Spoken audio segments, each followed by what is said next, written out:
So in yesterday's class, we have seen various activities that have taken place at the battlefield of Kurukshetra, where Bhishma Deva is lying on a bed of arrows. In yesterday's class, we have seen the description of some of the important sages who have come over there, and then we discussed on activities that have taken place at the battlefield of Kurukshetra, where Bhishma Deva is lying on a bed of arrows. In yesterday's class, we have seen the description of some of the important sages. Yeah. So here we have seen yesterday that Bhishma Deva is has addressed Yudhishthira. He has begun his address to Yudhishthira, and he begins by expressing how much terrible sufferings have taken place in the Pandavas' life. And he begins his address by speaking about the sufferings and the tribulations that they had to go through just to ease Yudhishthira's mind, which was disturbed because of the killing of so many soldiers in the war. Then he goes on to describe the life of Kunti, his daughter-in-law, who has seen difficulties right from the early days of her marriage. When she lost her husband, she became a widow, and then the sufferings continued because of her son. So Bhishma Dev has made it very very clear that she became a widow, and when she was grown up, she suffered a great deal because of your actions. He's addressing it to the Pandavas. Then he says that, in my opinion, we stopped in the 14th verse. That 14th verse is, in my opinion, it is all because of the inevitable time under whose control everyone in every planet is carried, just as the clouds are carried by the wind. So all the reversals in the life are only a factor of the inevitable time. And in the purport, Prabhupada makes it very clear that the forceful representation of the Lord in every universe is time, and it is the divine Kala, the eternal Kala. And because of the time, some people are seeing misery and some people are seeing happiness. So we'll continue from 15th verse onwards. Yatra dharmos Yatra dharmasuto raja gadapani vrukodaraha Krishno stri gandivam chapam sruhat Krishnas tato vipat. Translation and purport by Srila Prabhupada. Srila Prabhupada ki jai. Oh, how wonderful is the influence of inevitable time! It is irreversible. Otherwise, how can there be reverses in the presence of King Yudhishthira, the son of demigod controlling religion? Bhima, the great fighter with a club, the great bowman Arjun with his mighty weapon Gandiva, and above all, the Lord, the direct well-wisher of the Pandavas. Purport: as far as the material or spiritual resources are required, there was no scarcity in the case of the Pandavas. Materially, they were well equipped because two great warriors, namely Bhima and Arjuna, were there. Spiritually, the king himself was the symbol of religion, and above all of them, the personality of Godhead Lord Sri Krishna was personally concerned with their affairs as the well wisher. And yet, there were so many reverses on the side of the Pandavas. Despite the power of pious acts, the power of personalities, the power of expert management, and the power of weapons under the direct supervision of Lord Krishna, the Pandavas suffered so many physical reverses, which can only be explained as due to the influence of Kala, inevitable time. Kala is identical with Lord himself, and therefore the influence of Kala indicates the inexplicable wish of the Lord himself. There is nothing to be lamented when a matter is beyond the control of any human being. So here Prabhupada is very succinctly explaining it to us that if there are any problems that are coming in our life, even if we feel that we are following the devotional practice, we are following the religious principles, and yet we are seeing some reversals, it is because it has been destined upon us that that has to be faced by us, and it is the will of the Lord. And a person who is properly situated in devotional service will identify that with the will of the Lord and will be okay with that. So here Prabhupada is saying what all things were there with the Pandavas. the power of pious acts, which was brought in by Yudhishthir Maharaj, the power of personalities. So Yudhishthir, Bhim, Nakul, Arjun, Sahadev, all of them were partial incarnations of demigods. Yamaraj's partial incarnation was Yudhishthira, Vayudev's was Bhishma, Indra's was Arjuna, and Ashwini Kumar's had come as Nakul and Sahadev. uh, the power of expert management. Yudhishthir Maharaj, Arjun, Bhim, all the Pandavas were expert managers of various situations. And the power of weapons under the direct supervision of Lord. So these Pandavas, they had great weapons. Bhima had his club, and Arjuna had the divine Gandiva. And all of these were under the supervision of Lord, but yet they suffered reverses because Lord wanted them to suffer these problems so that it may be a guiding light for us in Kali Yuga, the Jivas of Kali Yuga, and we can take some motivation out of that. Next verse. Nayasya karhichit rajan puman veda vidhistimam vidhistitam यद्विजिज्ञाय ज्ञासया युक्ता मुह्यन्ति कवयोपिः. O king, no one can know the plan of Lord Sri Krishna. Even though great philosophers inquire exhaustively, they are bewildered. The bewilderment of Maharaj Yudhishthir over his past sinful acts and the resultant sufferings, etc., is completely negated by the great authority Bhishma, one of the 12 authorized persons, Mahajanas. Bhishma wanted to impress upon Maharaj Yudhishthir that since time immemorial, no one, including such demigods as Shiva and Brahma, could ascertain the real plan of the Lord. So, what can we understand about it? It is useless also to inquire about it. Even the exhaustive philosophical inquiries of sages cannot ascertain the plan of the Lord. The best policy is simply to abide by the orders of the Lord without argument. The sufferings of Pandavas were never due to their past deeds. The Lord had to execute the plan of establishing the kingdom of virtue, and therefore his own devotees suffered temporarily in order to achieve the conquest of virtue. Bhishma Deva was certainly satisfied by seeing the triumph of virtue, and he was glad to see King Yudhishthir on the throne, although he himself fought against him. Even a great warrior like Bhishma could not win the battle of Kurukshetra because the Lord wanted to show that vice cannot conquer virtue regardless of who tries to execute it. Bhishma Deva was a great devotee of the Lord, but he chose to fight against the Pandavas by the will of the Lord because the Lord wanted to show that a great fighter Bhishma cannot win on the wrong side. So, very, very beautiful purport. Um, Here, Prabhupada is trying to explain to us that we should be like Katputli on the grand stage, and we should be controlled by the Lord. And here, even in various bhajans written by Bhaktivinoda Thakur and Prabhupada, they are saying "Nachao, nachao, Prabhu, nachao se mate."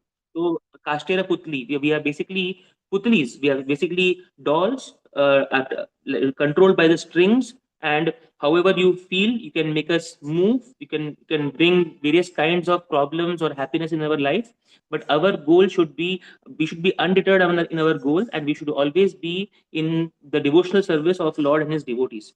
And in the last part of the purport, Prabhupada is saying that no matter how strong the vice be, it is always the virtue which is going to win because Lord always favors the virtue. So, by placing his one of his greatest devotees, Bhishma, on the wrong side, and here Prabhupada has written it very beautifully that he Bhishma Deva chose to fight against Pandavas by the will of the Lord because Lord wanted to show that even a fighter like Bhishma, who has never ever lost any battle, he had to be killed. He had to lose because it was the will of the Lord to show that even the strongest on the wrong side will lose. The next verse. Tasmadidam Daivatantram व्यवस्य भरतर्षभ तस्यानुविहितो नाथ नाथ पाहि प्रजा प्रभो. O best among the descendants of Bharata, Yudhishthir, I maintain therefore that all this is within the plan of the Lord, accepting the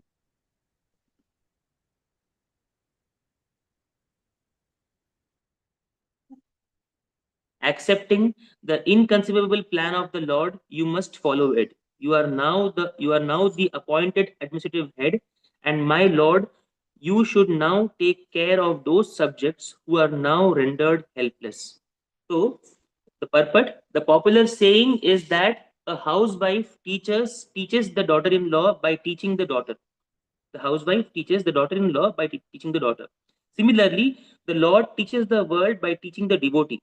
The devotee does not have to learn anything new from the Lord, because the Lord teaches the sincere devotee always from within.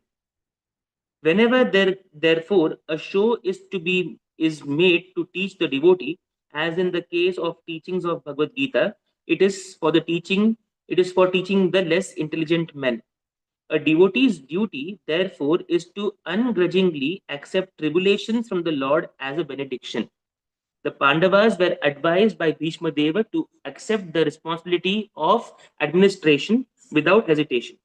The poor subjects, without protection due to the battle of Kurukshetra, and they were awaiting the assumption of power by Maharaj Yudhishthir. A pure devotee of the Lord accepts tribulations as favors from the Lord. Since the Lord is absolute, there is no mundane difference between the two. So the saying is that if the housewife wants to teach the daughter-in-law, rather than saying to the daughter-in-law, they say to the daughter. So here the analogy is Lord is teaching to the devotees, because Lord considers devotee to be a part of his family, and by teaching the devotee, it is basically an act so that the third party, that is the other people, they learn from this exchange. And here Prabhupada is saying how Bhagavad Gita was said by Lord to Arjuna.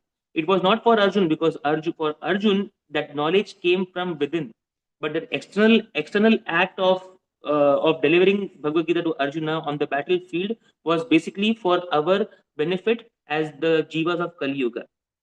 So the poor subjects were without protection. The entire kingdom was helpless. Many lives were lost. Many wives were widowed. Many children were they lost their fathers, and it was the duty of Maharaj Yudhishthir to govern over the kingdom with all the religious principles that he had. The next verse. एष वै भगवान् साक्षात् आद्यो नारायणः पुमान् मोहयन्मायया लोकं गूढश्चरितवृष्णिषु. This Sri Krishna is no other than the inconceivable original personality of Godhead. He is the first Narayana, the supreme enjoyer, but he is moving amongst the descendants of King Vrishni just like one of us, and he is bewildering us with his self created energy. Purport. The Vedic system of acquiring knowledge is the deductive process. The Vedic knowledge is received perfectly by disciplic succession from authorities. Such knowledge is never dogmatic, as ill conceived by less intelligent persons. The mother is the authority to verify the identity of the father. She is the authority for such confidential knowledge. Therefore, authority is not dogmatic. In the Bhagavad Gita, this truth is confirmed in the fourth chapter, 4.2, and the perfect system of learning is to receive it from authority. Tadviddhi pranipatena. I think that is the verse for that. Pariprashna sevaya. Maybe. The very same system is accepted universally as truth, but only the false arguer speaks against it. For example, modern spacecraft fly in the sky, and when scientists say that they travel to the other side of the moon, Men believe these stories blindly because they have accepted the modern scientists as authority. The authorities speak and the people in general believe them. But in the case of Vedic truths, they have been taught not to believe. Even if they accept them, they give a different interpretation. Each and every man wants a direct perception of Vedic knowledge, but foolishly they deny it. This means that the misguided man can only believe one authority, the scientist, but will reject the authority of the Vedas. The result is that people are have degenerated. Here is an authority speaking about Sri Krishna as the original personality of Godhead and the first Narayana. Even such an impersonalist as Acharya Shankara has said in the beginning of his commentation on the Bhagavad Gita that Narayana, the personality of Godhead, is beyond the material creation. So there has been an asterisk on this, and on the footnote, Prabhupada has mentioned the verse. It is from the Bhagavata Bhashya of Shankaracharya. Narayano paro vyakyat व्यक्ताद अंडम अव्यक्त संभवम अंडस्यांतस्व इमे लोका सप्तद्वीपा च मेदिनी. So in the middle of seven islands lies the island of Narayana, who is the Parovyakta. So he is the original personality of Godhead, and he is beyond Andam Avyakta Sambhavam. So that entire planet of Narayana, which is placed in seven islands, that entire island is Avyakta Sambhavam. It is not the material creation, it is beyond the material creation. The universe is one of the material creations, but Narayana is transcendental to such material paraphernalia. Bhishma Dev is one of the 12 Mahajans who know the principles of transcendental knowledge. His confirmation of Lord Krishna's being the original personality of Godhead is also corroborated by the impersonalist Shankaracharya. All other acharyas have also confirmed this statement, and thus there is no chance of not accepting Lord Krishna as the original personality of Godhead. Bhishma Dev says that he is the first Narayana. This is also confirmed by Brahmaji in Bhagavatam 10.14.14. Krishna is the first Narayana. In the spiritual world, Vaikuntha, there are unlimited number of Narayanas who are all the same personality of Godhead and are considered to be the plenary expansions of the original personality of Godhead, Sri Krishna. The first form of the Lord, Sri Krishna, first expands himself as the form of Baladeva, and Baladev expands in so many other forms such as Sankarshana, Pradyumna, Aniruddha, Vasudeva, Narayana, Purusha, Rama, Narasimha. All these expansions are one and the same Vishnu Tattva, and Sri Krishna is the original source of all plenary expansions. He is therefore the direct personality of Godhead. He is the creator of the material world, and he is the predominating deity known as Narayana in all the Vaikuntha planets. Therefore, his movements among human beings are another sort of bewilderment. The Lord therefore says in Bhagavad Gita that foolish persons consider him to be one of the human beings without knowing the intricacies of his movements. The bewilderment regarding Sri Krishna is due to the action of his twofold internal and external energies upon the third one called marginal energy. So we are all Tadastha Shaktis, and Lord has got Mahamaya and Yoga Maya, and Mahamaya is acting over us. The living entities are expansions of his marginal energy, and thus they are sometimes bewildered by the internal energy and sometimes by the external energy. By internal energetic bewilderment, yeah, by internal energetic bewilderment, Sri Krishna expands himself into unlimited number of Narayanas and exchanges or accepts transcendental loving service from the living beings in the transcendental world. And by his external energetic expansion, he incarnates himself in the material world among men, animals, or demigods to re-establish his forgotten relationship with the living entities in different species of life. Great authorities like Bhishma, however, escaped this bewilderment by the mercy of the Lord. So very beautifully, there are three main paragraphs in this purport. The first paragraph teaches us why should we accept the Vedic injunctions and why it has to be accepted from authoritative scriptures and authoritative persons. So the process of accepting Vedas has Prabhupada has given an analogy on how we believe whatever the scientists say. So let's say that the scientists have developed during COVID, they developed a vaccine, and we all just believed it.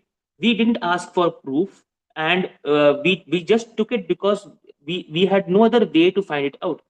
Similarly, when scientists say that they have launched a new spacecraft that is going, so if I say, for example, there have been so many spacecrafts launched in the early 1960s and 1970s, which have crossed the the entire solar system that we have. So there is Voyager 1, Voyager 2, which are now very far away from the entire solar system, and we just believe it that yes, if they are saying and they have shown us, it must have happened. But yet we do not, like, our mind does not allow us to believe the injunctions of the Vedas, and that causes problems for us because the injunction of the entire Vedas are basically the manual, the handbook for a human being. Then in the second paragraph, uh, Prabhupada is writing about Narayana, and he has started his commentary. The first line of the commentary has started by referring to Shankaracharya. Now, this is because there are many people who are impersonalists who will feel that Narayana is also a creation, a material creation. So Prabhupada strikes it down, saying that the very founder of the Mayavad philosophy, Shankaracharya, in his opening commentary on Bhagavad Gita, has expressed Narayana as the personality of Godhead. So there should be no doubt that the Supreme Lord is a person and not just a hazy Brahman. There is a person behind the haze as well, and that entire Narayan, the entire Vaikuntha is beyond the material creation, and material creation is like Lord is unaffected by his material creation. Then in the third paragraph, Prabhupada continues on describing Bhishma Deva and the features of Narayana. So in the purport we have seen, in the translation we have seen that Bhishma Deva is telling to Yudhishthira Maharaj that Sri Krishna is none other than the original personality of Godhead. So when we have studied the verse for the 12 Mahajans, the second line, Dwadashaite Vijanimo Dharmam Bhagavatam Bhata Guhyam Vishuddham Durbodham. The knowledge of devotional service, the knowledge of true religion is Guhyam. It is very confidential.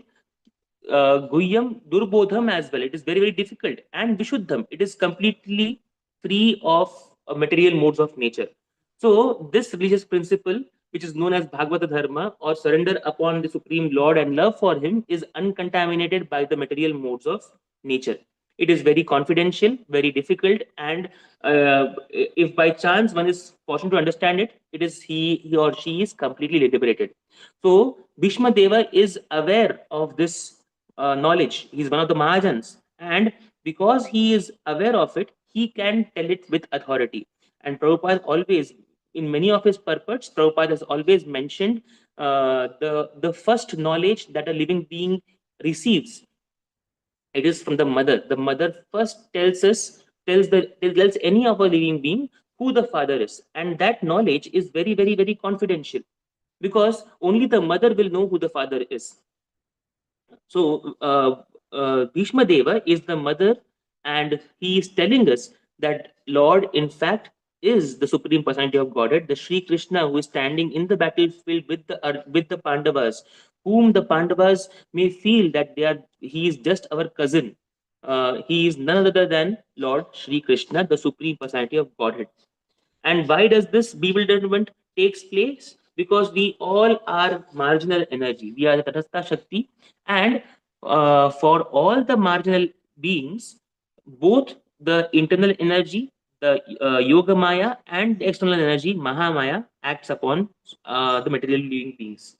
And when the material living beings are in Vaikuntha planets, the internal energy acts upon them so that they can experience different forms of Narayana and they can exchange transcendental service.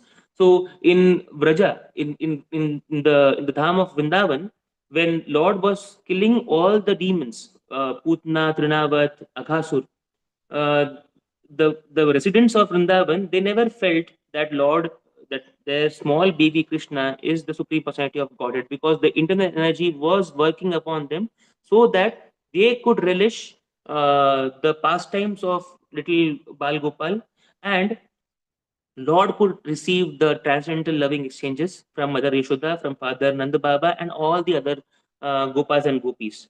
But for us, since we are yet to develop that love for Lord, that akinchan bhav for Lord, the Mahamaya acts upon us, and in that plane, Lord appears in the material world to teach us, or to show us that there is a spiritual world which is away from, which is completely different from the material world. It's a Shashvat Dhama, it is our original home, and he teaches the message on how to reach that Shashvat planet.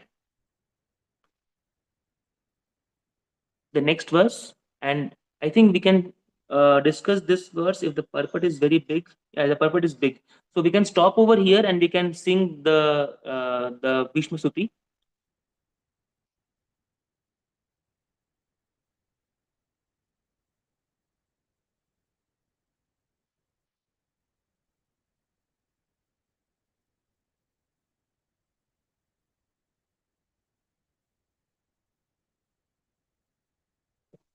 Shri Bhishma Uvacha इति मतिरूपकल्पिता वितृष्णा भगवती सात्वत पुङ्गवे विभुम्नि स्वसुखमुपगते क्वचिद्विहर्तुं प्रकृतिमुपेयुषि यद्भव प्रवाहा त्रिभुवनकमनं तमालवर्णं रविकौरगौरवराम्बरं दधाने वपुरलककुला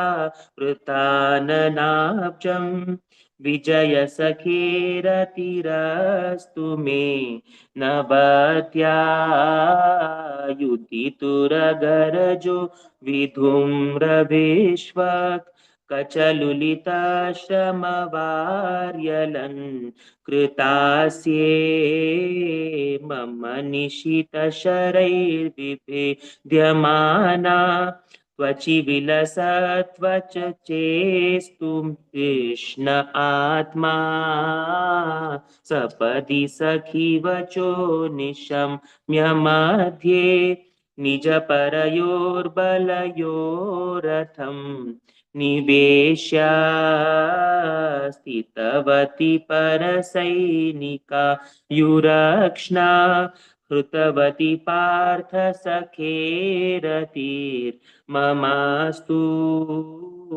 व्यवहितपृतनामुखं निरीक्ष्य स्वजनवधाद्विमुखस्य दोषबुद्ध्या कुमतिमहरदात्मविद्ययाय चरणरति परमस्य तस्य मेस्तु स्वनिगमपहया मत्प्रतिज्ञा कृतमतिकर्तुमवाप्लुतो रथस्था धृतरथचरणो व्ययाच्चलद्गुर्हन्तुमिभं गतो तरीयाशितविशिखहतो विशीर्णदंश शतजपप्रीप्लुत आतता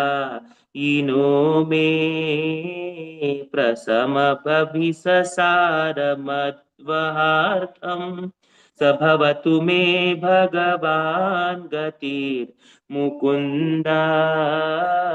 विजयरथ कुटुम्ब आततोत्रे धृतहयरश्मिनि त्वच्छ्रिये क्षणीये भगवतिरतिरस्तु मे मुमूर्षो यमिह निरीक्ष्य हतागता स्वरूपं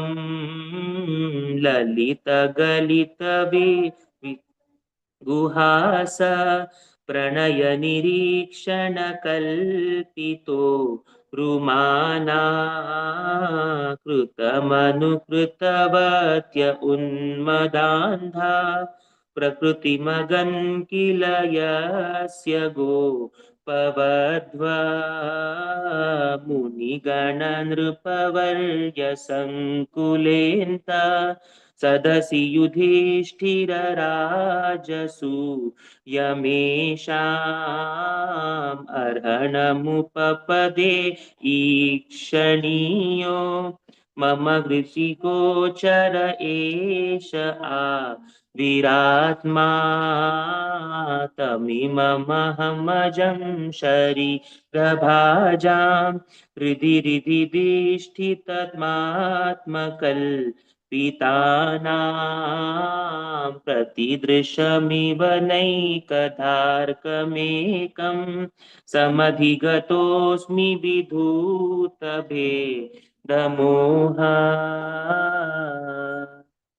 जय भीष्म महाजान जय भीष्म महाजान जय भीष्म महाजान जय Bhishma महाजान. So we'll quickly read the translation. uh, I think it's 9:15. So Mataji, if I can I continue, Mataji, or should we read it on our own? Prabhuji, I think you continue. If someone is in a hurry, they will leave. Okay, Mataji. You So I'll kindly just read. yes, Yeah, Mataji. I'll just finish the translation and then we can end the class, Mataji. yeah.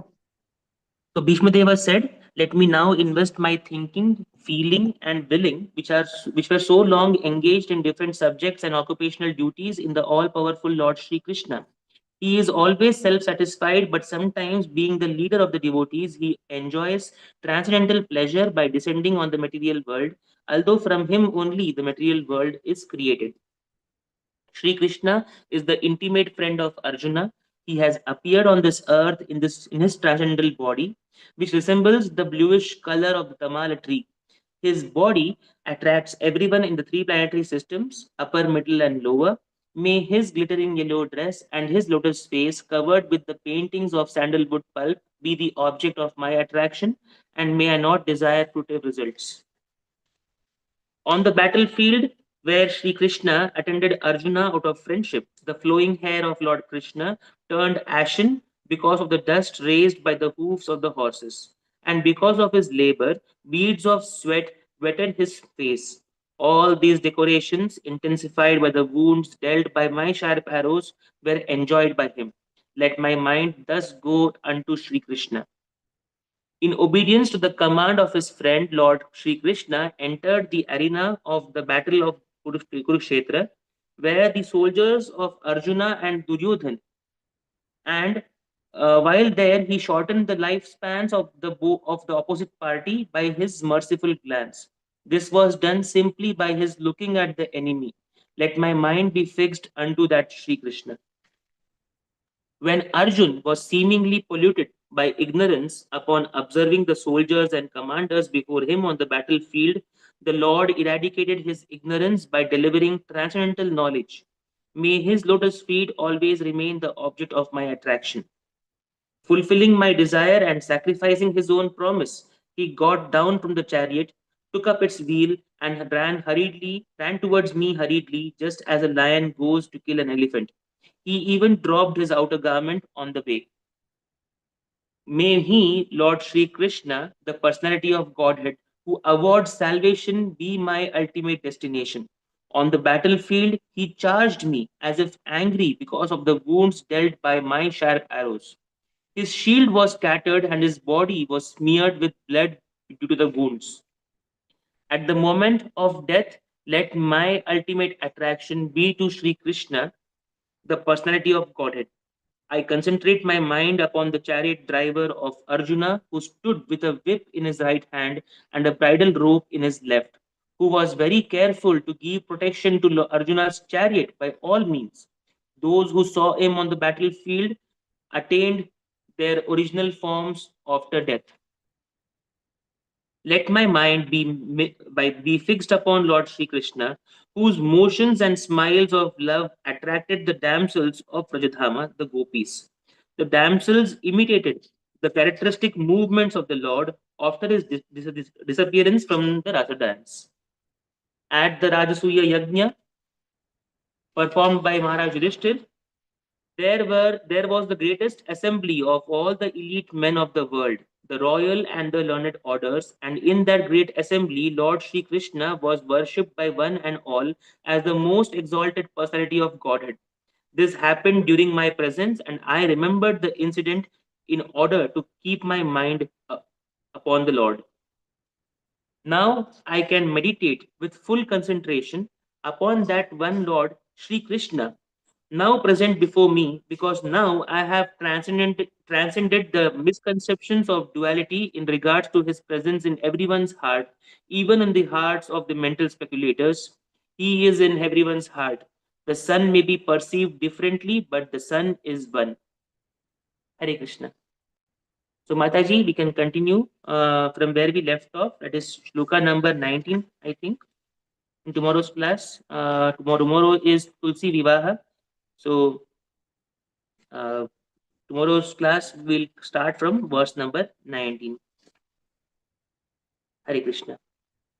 वाञ्छाकल्पतरुभ्यश्च Yes, कृपा Prabhu. सिन्धुभूतानां पावनेभ्यो वैष्णवेभ्यो नमो नमः अनंत कोटि वैष्णव वृंद की जय श्री प्रभुपाद की जय Prabhupada ki jai, Srimad Bhagavatam ki jai ho. Thank you, Prabhuji.